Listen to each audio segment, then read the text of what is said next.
Hello, everyone, and welcome to the GLIO CEO Investor Series. My name is Bobby Edemeka, and I'm the co-head of the Income and Infrastructure Investment Team at Jennison Associates, where I manage several listed infrastructure strategies. Today, I have the pleasure of joining John Ketchum, Chairman and CEO of NextEra Energy, the largest electric utility in the world by market cap, for an informative conversation about the exciting prospects in the U.S. electric and power industry, and NextEra Energy in particular. But first, I'd like to thank GLIO for providing the platform for this conversation, as well as all the work that GLIO does to support infrastructure investing around the world. Now, John, we've known each other for a very long time, but for those who are less familiar with you and the company, would you mind telling us a little bit about NextEra Energy and what makes it such an exciting time for the industry and the company? Absolutely, Bobby. I mean, it is such a terrific time to be in our sector to start with. Power demand is surging across the country, and we're expecting about a six-fold increase in power demand over the next 20 years. When you think about a company like NextEra, we are perfectly positioned to lead the charge on driving American energy dominance across the board to meet that power demand. And we have two terrific companies. They are two of the leading companies in this industry. First of all, Florida Power and Light, which is, as you said, makes us the world's largest rate-regulated utility, bar none, across the world. And we have NextEra Energy Resources, which is the largest competitive energy company in North America. And when you put those two great businesses together, we are uniquely positioned to capitalize on this massive opportunity that we see around power demand going forward. And what really allows us to do that is, first of all, our team. So we have a team that has been together for a long time. We have a lot of talent within the organization. And in this industry, it all comes down to execution and the ability to deliver. And then you think about the skill sets and the competitive advantages that we've been able to put together. We have massive scale. We have all the skills that we need to achieve our objectives. And we have scope across the U.S. and in different parts of the energy sector. We are truly the quintessential all-the-above energy company. So if you think about generation, we're in wind, we're in solar, we're in battery storage. We have largest gas-fired generation fleet in the United States. We're the seventh largest owner and operator of nuclear generation. And it doesn't stop there. We're also a leader in competitive transmission. We have a leading pipeline business on the natural gas side. We have also a leading customer supply business. And so when you put all those pieces together, there's no energy challenge that we can't meet. And I think that's what really puts us in an unusual position to be able to seize on the opportunity set that we have going forward, because we need a lot of electrons on the grid, and we need them on the grid quickly. I think that's a great way to kind of set the table and give people a little bit of a flavor of the breadth and depth of the scope of everything that NextEra Energy does. One of the things that you mentioned, and I think one of the things that's really excited the market over the last couple of years is the AI opportunity, and how AI and the AI-related data centers are really accelerating the power demand growth in the country. We've seen some pretty robust forecasts for data center growth over the next several years. And I guess I'm just wondering, from your perspective, how does NextEra kind of assess the viability and the kind of duration of that demand growth trend related specifically to AI and data centers? How do you get comfortable with that outlook? So first of all, we're a highly analytical decision-based company. So when we make decisions, it's after a lot of thought. And we have a lot of capability internally where we're able to engage in high-level analytics. And so one of the things we look at across AI opportunities is, what's the demand picture look like? What's the CapEx plans amongst the top 5 hyperscalers, the DCOs as well? Where are they looking to invest capital? What's going on in the chip market? What's the energy consumption that's involved? What are the coolant technologies that are coming along?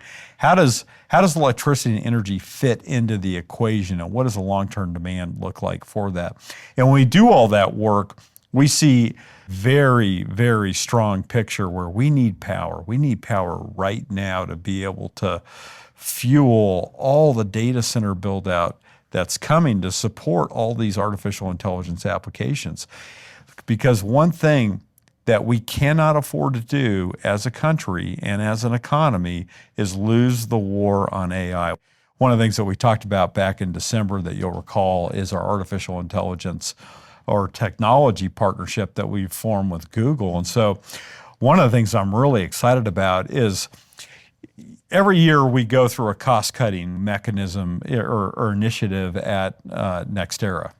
And it's taken the form of different names. We called it Velocity, we called it Momentum, we called it Accelerate. But what it does is we go to our employees and we say, give us your bottoms-up solutions and thinking about how to take cost out and run more efficiently across the board in all the businesses that we're in, but also how to grow the top line from a revenue standpoint.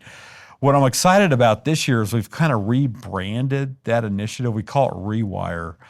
And what we're doing is we're reimagining every one of our businesses. It doesn't matter if it's operations or development or our treasury function or any of our back office applications.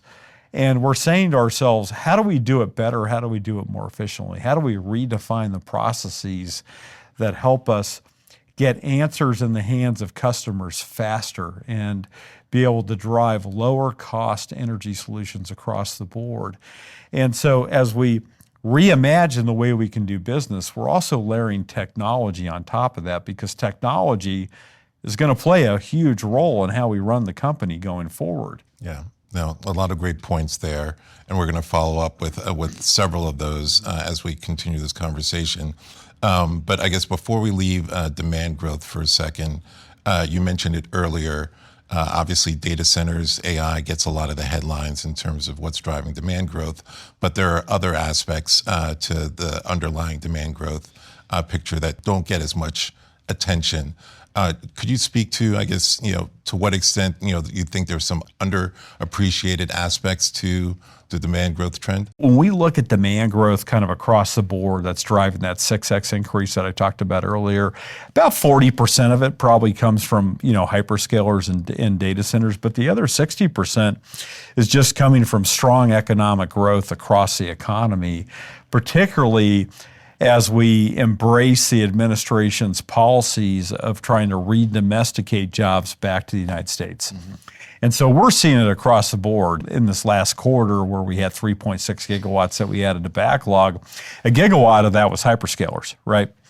But the other 2.6 gigawatts was really everybody else. So that kind of fits within that picture that I just painted for you, that demand is coming from other sectors.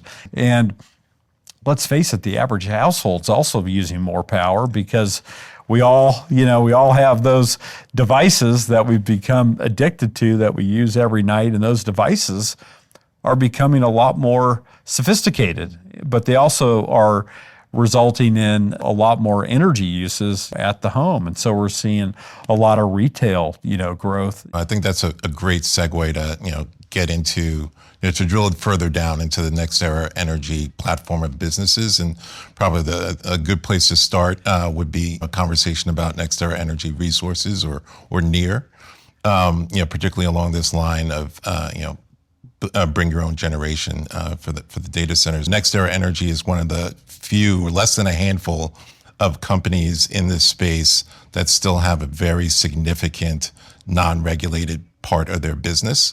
And I think for infrastructure investors in particular, NextEra Energy has proven that non-regulated isn't necessarily synonymous with volatile earnings, right? Like you've had a very dependable and predictable kind of growth path on that business.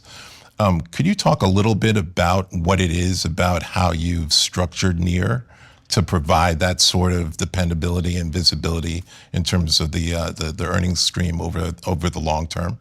First of all, it starts with the combination of the two businesses together. And when you're able to take the leading utility in the United States and put it together with what I think is the leading, competitive, unregulated energy business, energy infrastructure business, and energy resources, you get tremendous scale benefits across both of those companies.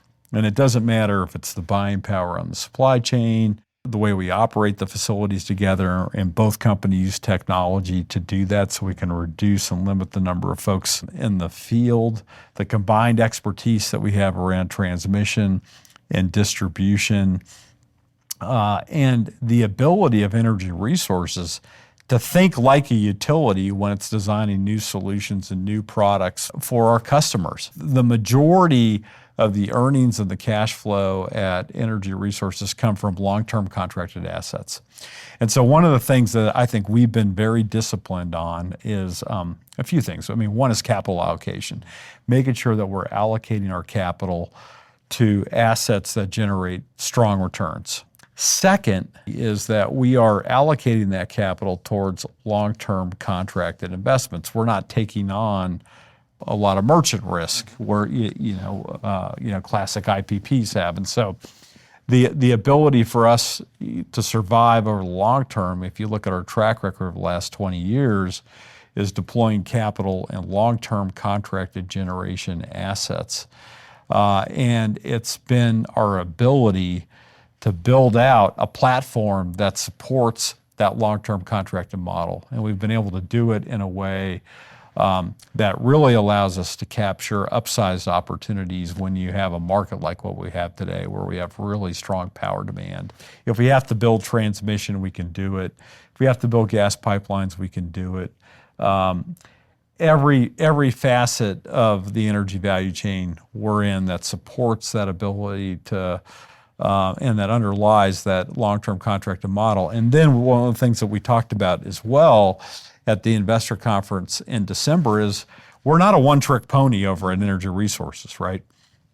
The company overall has more than 12 ways to grow. We have FPL, as you mentioned. We now have large load in Florida under the tariff that we got out of a recent rate case, and I know we'll come back to FPL in a minute. And then you think about energy resources. I've talked a lot about generation, but the transmission business, the gas pipeline business, you combine those with FPL, think about the regulatory ballast that gives us to be able to grow the company.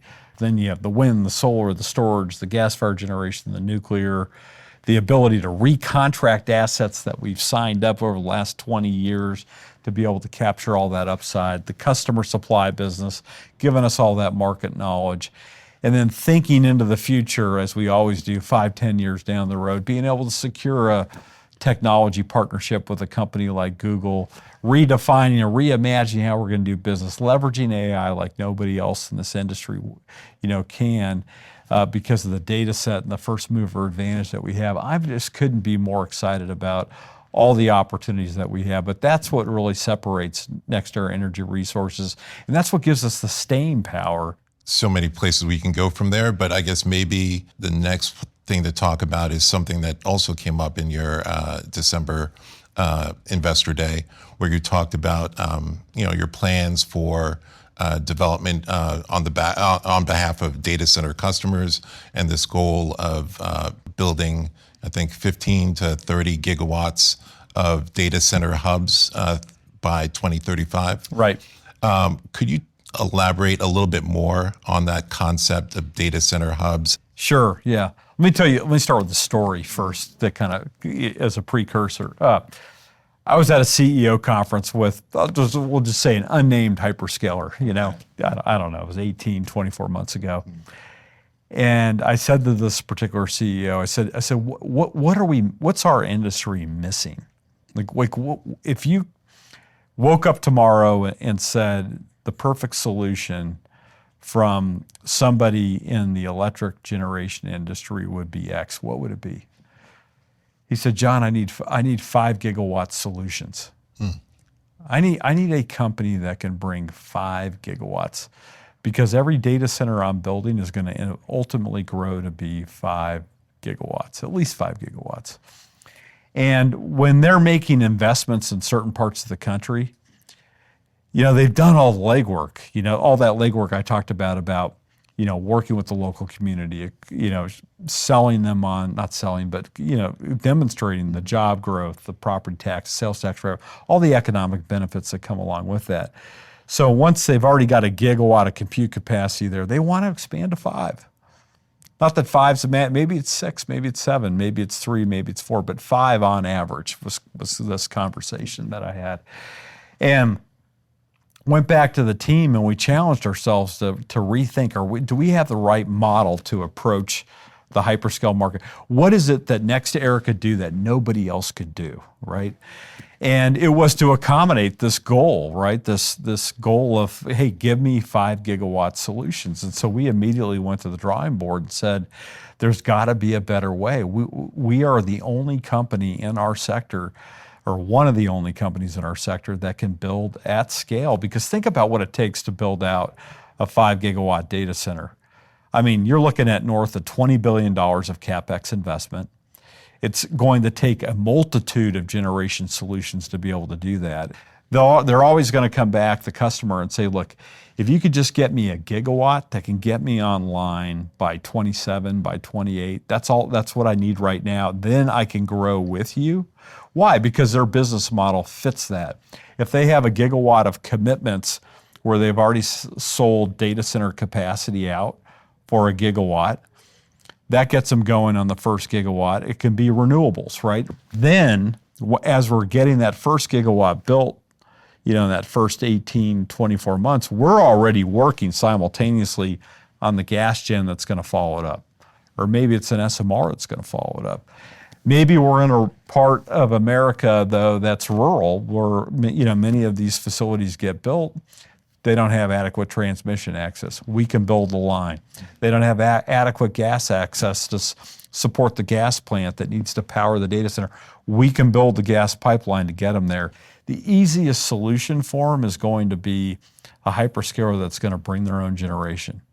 And then where we come in too is we can build that generation. We can do it low cost. We can take it off the balance sheet of the investor-owned utility or the co-op or municipality, so they don't have to face bill pressure by building that themselves.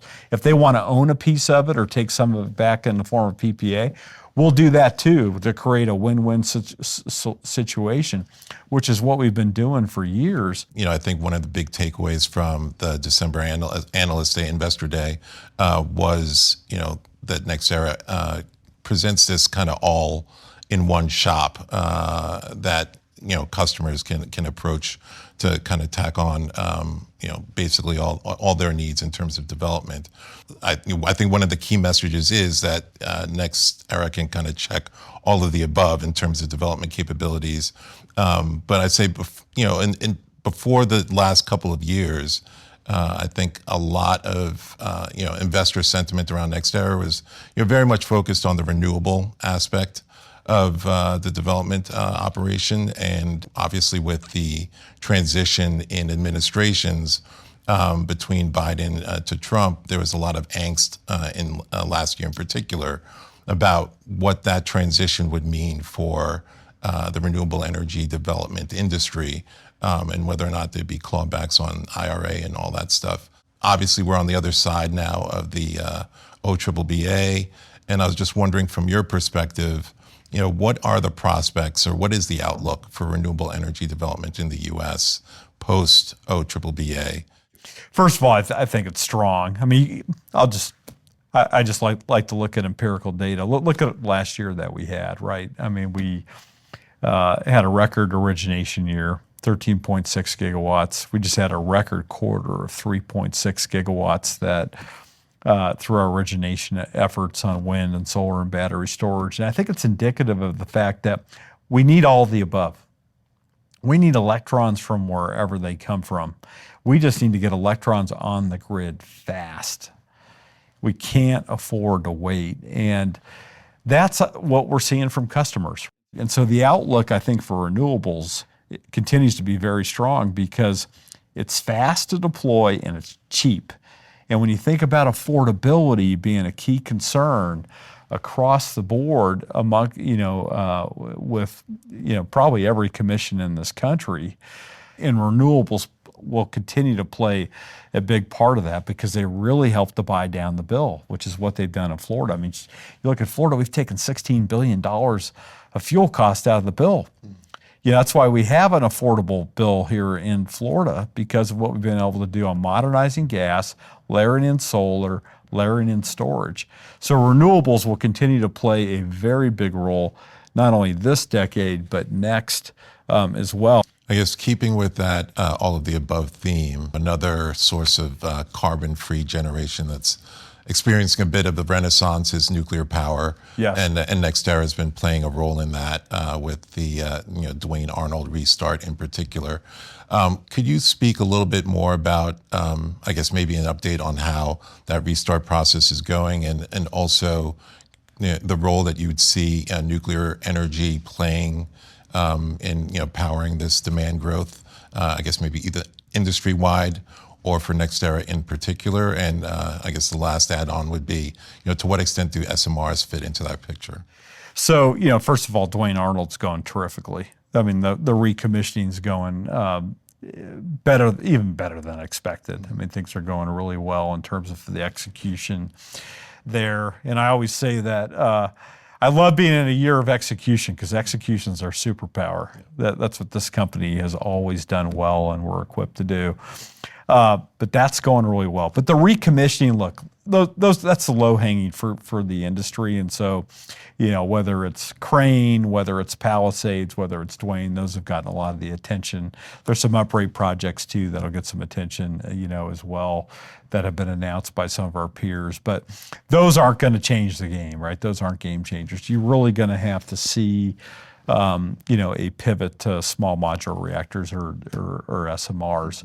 And for us, what we have tried to do is really focus on the OEMs, right? So there's 96 or so folks that call themselves SMR OEMs today. We've culled that down to 12. We've done deep dives commercially and technically on technical feasibility studies on the 12 that are left. We're probably more Gen 3 than we are Gen 4 believers at this point, because Gen 3 doesn't have the added complexity of fuel, where you have to really go from low enriched uranium, LEU, to highly enriched uranium, the HALEU, which brings with it a whole another set of complications, around that fuel source. So we're more focused on Gen 3, and that's been where the attention has been, because a lot of these designs are similar to what we already see in practice and what's already in operation on a larger scale, whether it's a PWR or a BWR technology. But the key is going to be, how do these first few go, right? And can they be brought online efficiently? Can they be brought online according to schedule? Can they be brought online without hiccups, right? Because that's where investor confidence is going to be able to build, is if we can prove as an industry we can actually get these things built on time, on schedule, and for a reasonable cost. We're not going to take risks that are not smart for our shareholder, right? I mean, I treat every dollar we spend as if it's my own dollar, in trying to protect our shareholder. We're going to be disciplined. We're going to be careful. We're going to take our time. But we don't have any SMRs in our plan. It would be pure upside, 100% upside, if we were able to, build and advance one. Maybe now we can pivot to, the biggest part of the company, FP&L, the rate-regulated utility in Florida. You touched on it a little bit, but wanted to congratulate you on another constructive rate settlement that was achieved last year. And I was wondering if you could talk a little bit about the highlights of that settlement. I think one of the things that really differentiates FPL with the rate case outcome that we were able to get is we're out for 4 years, right? And so there's a lot of affordability concerns around the country. We don't have those in Florida. I'm going to go through those in a minute with the outcome. But we're out for 4 years. So we don't have to, go back in for a rate case, ask or an increase to bills to customers. Start with that. Second, the outcome for us was terrific, and I'm going to go into why. But the high end of the ROE, 11.95%, the equity ratio intact at 59.6%, a rate stabilization mechanism, which is similar to the surplus depreciation we used to have, of roughly $1.45 billion. So really good shape in terms of being able to support all the new capital investment that we need to make in Florida to support what is really a growing economy. But what supports that kind of an outcome? I think that's really what you're getting at the end of the day. It always comes down to performance. And our track record of performance is, I believe, in this industry, second to none. So if you look at our O&M, it's 70% lower than national average. 50%, 50, not 15, 50% lower than second best on a dollar per megawatt hour basis. Top decile reliability, outstanding customer service, a bill that's 30% lower than the national average, and ask when we went into this rate case proceeding for a bill that only increases 2% a year on a compound annual growth rate basis. That's less than the rate of inflation at 3%. So it's all about performance, and our ability to deliver that kind of performance and what we've been able to do on hurricanes with record restoration and record performance. When you can go in with a really strong track record around performance, that helps support a strong regulatory complex, which we have here in Florida. So it always comes down to performance and the ability to run the company low cost and deliver a low bill at the end of the day. And look, where we are in Florida, we have so many opportunities. I mean, Florida is the 15th largest economy in the world if it were a country. It's one of the fastest growing states in the U.S. The jobs that are coming here are across industries, but tech in particular, a lot of growth in the Space Coast, a lot of growth in South Florida. They now call it the Wall Street of the South. Mm-hmm. And so it's supporting, a lot of new investment in infrastructure to support all that business and residential growth that we're having in the state, whether it's around generation, transmission, or distribution. And we're positioned to do it in a very responsible way that does not impact affordability. And then on top of that, we got a large load tariff, right, for the first time ever. And we are seeing a ton of interest, already 20 gigawatts of inbound interest and that we're in discussions with in Florida at FPL, 9 gigawatts that we're in advanced discussions with. So we see a big opportunity to support data center build out, because from a fiber latency standpoint, you want to be close to your end user from an AI standpoint. And you think about all that business growth that I talked about, we're a natural to be able to support all that power that's going to be required to support data centers that I think will come to Florida. I think I'd imagine that large load tariff goes a long way in terms of addressing the affordability concerns that we've been talking about. It does, because it was we designed it with the customer in mind, top of mind, right? So the costs are being absorbed by the hyperscaler, not shifted off to the customer. And I think if I'm an investor, I'm going to be pretty careful on how some of those large load tariffs that were designed 12 or 24 months ago are structured, because there could be a battle coming up if there was any cost shifting that occurred over to the retail base. I think as we wind down this conversation, I think it's probably good to talk about balance sheet, which I think is kind of one of the key hallmarks of the investment case for NextEra Energy. With so much growth between your two big business platforms, FPL as well as NEAR. There's a lot of CapEx associated with that, and you had touched on that earlier about how having such a strong balance sheet, big balance sheet, is a competitive advantage. You've got one of the strongest balance sheets in the industry, A- rated at both S&P and Fitch, and Baa1 at Moody's. Could you talk about to what extent new equity comes into play in terms of preserving that balance sheet and financing this growth, and to what extent there's any implications for dividend policy? When you look at our balance sheet and you look at how the company is positioned, with 70%, over 70% of our EBITDA, call it 75% or so today, of our regulated EBITDA, adjusted EBITDA, coming from the FPL business. That puts you in a great spot. And then energy resources, where almost all that business is predicated on a long-term contracted basis. And so when you put those two pieces together, you've got a really strong credit profile, and you have two businesses in FPL and energy resources that throw off a lot of cash. So when you start thinking about how do you finance the business going forward, well, cash flow from operations is a big piece of that. We also have, given the strength of the investments that we're making in energy infrastructure, the ability to secure project finance or tax equity finance, for the balance. So what's left over in terms of equity needs, we've really been able to minimize, across the board. And I think we said at our investor conference, we're expecting, roughly $2 billion a year, on average, through 2032. And, that's how we do it. And in terms of the dividend policy, we offer, what is a very compelling dividend, in this industry, and always have. And our dividend's going to go from about 10% to 6% here in a year or so, is the policy that's been established through 2028. And that dividend is still going to be one of the leading dividends, in this industry. But we're also being smart about the fact that capital, we have a choice, right? We could return that to shareholders, or we could reinvest that in the business at higher returns. I think shareholders would say, reinvest it in the business at higher returns, given all these growth opportunities that you have across the board. And that's the feedback that we have been receiving from investors.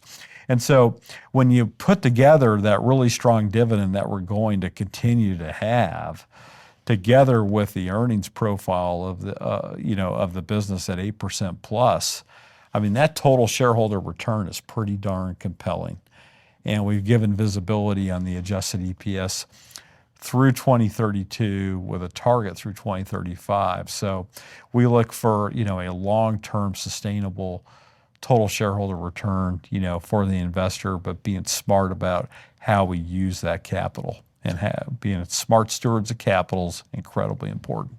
On that note, John, I'd like to thank you again for making the time to have this informative conversation about the exciting prospects for the industry, as well as NextEra Energy in particular. I'd also like to thank GLIO again for providing this platform, as well as all the work that they do to support and promote infrastructure investing around the world. And John, would you mind taking us out by telling people where they can go to find more information about NextEra Energy, as well as any closing remarks? Yeah, I mean, first of all, in terms of finding more information on NextEra Energy, take a look at our December investor conference. I think that's the best place to go. I'd start there. I mean, obviously, investors will look at our earnings call materials, but look at what we laid out in December for investors at our conference. That's a great place to start, and it reinforces, I think, a lot of the points that I made today. And before I close it out with remarks, Bobby, first of all, I want to thank you. Thank you for all your support. Thank you for the opportunity. I want to thank GLIO as well. And I'm going to keep it short and sweet on the closing remarks. I mean, first of all, remember what I've said. There are very few builders in this country of energy infrastructure. NextEra is a builder. If you're an investor looking for a way to get exposure to where this industry is headed, which is building new generation to put more electrons on the grid, you would be hard pressed to find a better opportunity set than the one that NextEra Energy has. And remember, we are in a business where we've been building for 20 years with a foundation of the nation's largest rate-regulated utility and the nation's leading competitive energy infrastructure business. And I could not be more excited about the opportunity set that we have in front of us. And Bobby, thank you again. Thank you.